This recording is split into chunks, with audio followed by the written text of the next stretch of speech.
kali ini kita akan berdiskusi bersama membahas topik berkaitan dengan P3K Bapak Ibu. Dan harapan kami adalah dengan adanya diskusi kita kali ini tidak ada lagi perbedaan pendapat, tidak ada lagi perselisihan, tidak ada lagi perpecahan di antara sesama rekan-rekan guru, baik rekan-rekan guru honorer negeri maupun swasta, seperti itu Bapak Ibu.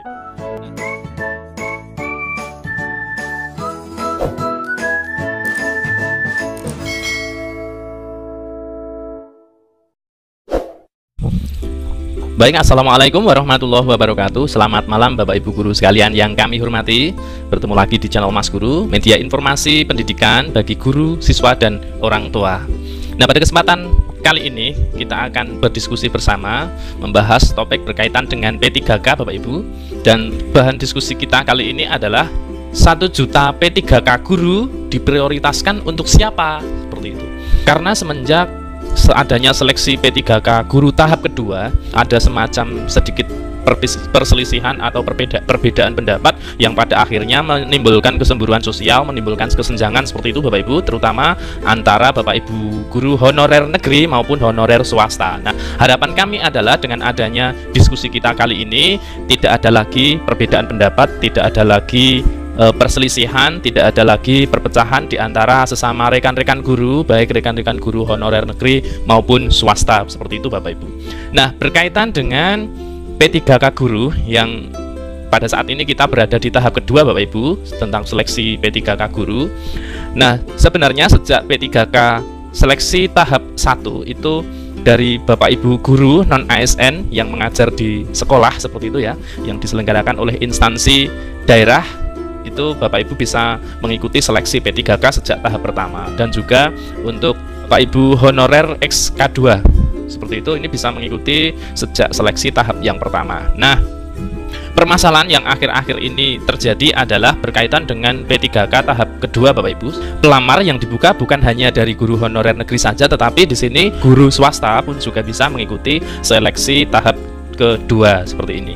Hanya saja usai pengumuman pasca sanggah seleksi tahap kedua itu seperti yang di depan tadi saya sampaikan, ada sedikit perpecahan di antara kita sesama rekan-rekan guru honorer yang sama-sama berjuang dalam seleksi P3K guru seperti itu ya Bapak Ibu. Nah, kemudian ada statement bahwa di tahap kedua ini seolah-olah diprioritaskan terhadap guru swasta seperti itu ya, karena pada prosesnya itu lebih banyak guru-guru swasta yang lulus kemudian mengisi formasi, di mana formasi tempat yang dipilih itu di sana juga ada honorer Bapak Ibu honorer negeri, bahkan yang menempati sekolah induk, dan banyak sekali kasus harus tergeser seperti itu ya Bapak Ibu. Ini bukan, sekali lagi, bukan karena guru honorernya, bukan karena guru honorer negeri yang tersingkir, bukan karena honorer swasta atau Bapak Ibu dari sekolah swasta yang lebih terpilih dalam seleksi P3K tahap kedua, tapi Bapak Ibu harus terbuka juga bahwa di sini dari kategori guru honorer negeri dan juga guru swasta, di sini ada kategori lain Bapak Ibu, dan kategori lain inilah yang menjadi bagian dari baik itu honorer negeri maupun di honorer swasta, yaitu adanya guru serdik seperti itu Bapak Ibu. Jadi guru serdik ini bisa berasal dari honorer swasta maupun honorer negeri seperti itu Bapak Ibu, yang juga sama-sama bisa mengikuti seleksi P3K mulai tahap kedua untuk sama-sama ya berjuang seperti itu. Dan sebenarnya kuncinya ada di sini Bapak Ibu. Kuncinya adalah guru serdik dalam seleksi P3K tahap kedua ini diprioritaskan karena memiliki kebijakan afirmasi. Dalam seleksi P3K tahap kedua itu memperoleh tambahan nilai sebesar 100% dari nilai maksimal kompetensi teknis seperti itu Bapak Ibu. Meskipun begini kondisi di lapangan yang saat ini terjadi di sekitar kita itu, meskipun guru-guru serdik ya, guru-guru serdik saat ini yang ada di sekitar kita itu, selain Bapak Ibu guru yang PNS, guru serdik ini juga banyak dimiliki dari Bapak Ibu guru swasta seperti itu Bapak Ibu.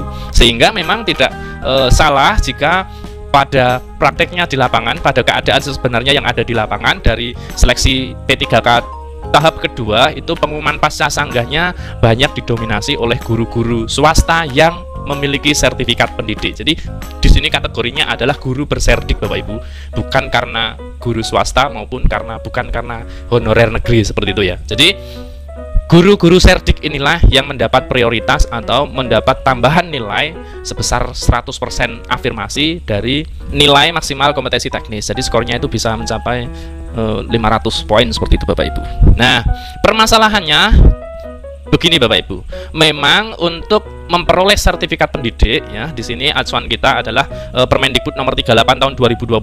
Pada video-video sebelumnya Bapak Ibu bisa cari di playlist sertifikasi guru 2022. Kami sudah banyak membahas di sana bahwa berdasarkan Permendikbud nomor 38 tahun 2020 tentang tata cara memperoleh sertifikat pendidik bagi guru dalam jabatan, di sana dalam pasal 4 disebutkan ada 6 syarat untuk memperoleh atau mengikuti PPG dalam jabatan seperti itu Bapak Ibu. Nah, kenapa di sini berkaitan dengan guru swasta yang memperoleh sertifikat pendidik? Jadi di antara 6 syarat itu Bapak Ibu, pada poin ketiga atau poin C di sana disebutkan adalah guru dalam jabatan dalam satuan pendidikan pada satuan pendidikan yang diselenggarakan oleh pemerintah pusat, pemerintah daerah, atau satuan pendidikan yang diselenggarakan oleh masyarakat. Jadi dalam poin ketiga syarat di antara 6 syarat untuk mengikuti PPG dalam jabatan berdasarkan Permendikbud nomor 38 tahun 2020 itu, dan juga sudah kami sampaikan sebelumnya bahwa guru swasta dalam hal ini lebih mudah memenuhi syarat untuk mengikuti PPG dalam jabatan seperti itu. Karena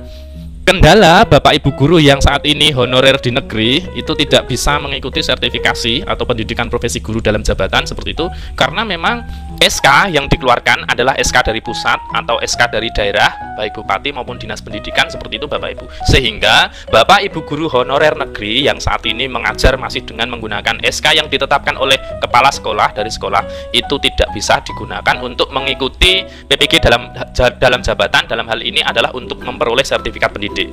Sedangkan guru swasta untuk mengikuti PPG dalam jabatan itu bisa menggunakan SK dari ketua yayasan. Inilah yang menyebabkan guru-guru swasta lebih mudah untuk memperoleh sertifikat pendidik dan akhirnya menjadi guru berserdik. Dan dalam seleksi P3K guru yang dari guru-guru swasta ini mendapat afirmasi 100% dari nilai maksimal kompetensinya, sehingga bisa lolos seleksi P3K guru pada tahap 2 ini Bapak Ibu. Jadi kata kunci di sini adalah bukan karena Bapak Ibu honorer swasta yang diprioritaskan, juga bukan pula karena Bapak Ibu itu honorer negeri sehingga tidak diprioritaskan seperti itu ya. Tetapi memang yang diprioritaskan dalam seleksi P3K guru ini adalah guru-guru yang sudah bersertifikat pendidik. Nah, ini juga sejalan dengan gambaran kedepannya tentang rekrutmen ASN maupun CPNS nanti di tahun 2022 ke depannya, bahwa rekrutmen ASN itu akan terintegrasi dengan proses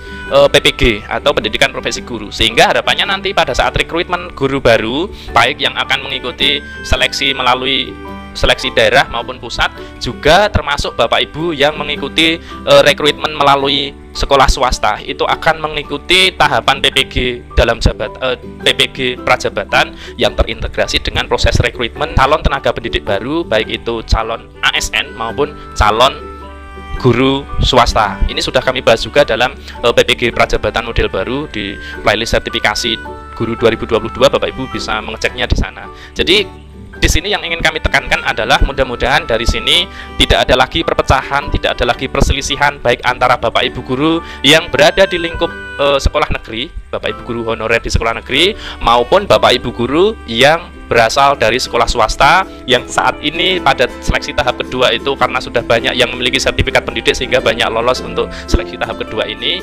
Harapannya adalah semuanya bisa berjalan dengan baik ya, dan yang harus kita garis bawahi adalah berkaitan dengan kebijakan afirmasi ya, kebijakan afirmasi, dan seharusnya inilah yang menjadi PR bagi Kemdikbud dalam melaksanakan seleksi P3K tahap selanjutnya, bahkan juga menjadi bahan evaluasi pada P3K tahun anggaran 2022.